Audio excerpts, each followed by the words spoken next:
Next, 20th.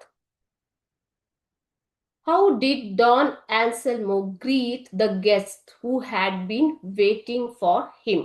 So, ಆತ ಅಲ್ಲಿ ಬಂದಿರುವಂತಹ ವ್ಯಕ್ತಿಗಳನ್ನ, ಗೆಸ್ಟ್ಸ್ ಅಂದ್ರೆ ಅತಿಥಿಗಳು, ಅಥವಾ ಅಲ್ಲಿ ಬಂದಿರುವಂತಹ ಆತನಿಗೆ ವೇಟ್ ಮಾಡ್ತಾ ಇರುವಂತಹ ವ್ಯಕ್ತಿಗಳು. How did he greet them? Okay, ಹೇಗೆ ಅವರನ್ನ ಆತ ಗ್ರೀಟ್ ಮಾಡ್ದ?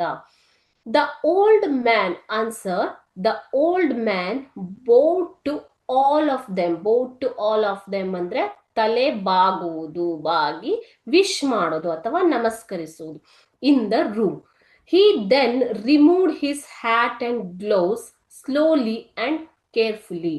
ಸೊ ಅತ್ಯಂತ ಜಾಗರೂಕತೆಯಿಂದ ಆತ ತನ್ನ ಹ್ಯಾಟ್ ಮತ್ತೆ ಕೈಗವಸು ಅಥವಾ ಗ್ಲೌಸ್ ಅನ್ನ ನಿಧಾನವಾಗಿ ಬಿಚ್ತಾನೆ. Then the old man handed his things to a boy who stood obediently behind his chair.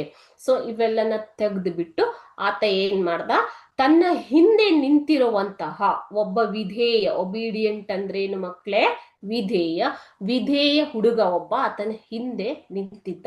ಆ ಹುಡುಗನಿಗೆ ಆತ ತನ್ನ ಗ್ಲೌಸ್ ಮತ್ತು ಕ್ಯಾಪ್, ಹ್ಯಾಟ್ ಅನ್ನ ರಿಮೂವ್ ಮಾಡಿ ಕೊಡ್ತಾನೆ. Okay, so he bowed. How did he greet? Means he bowed to them, all of them. Okay, once again I'll read. The old man bowed to all of them in the room.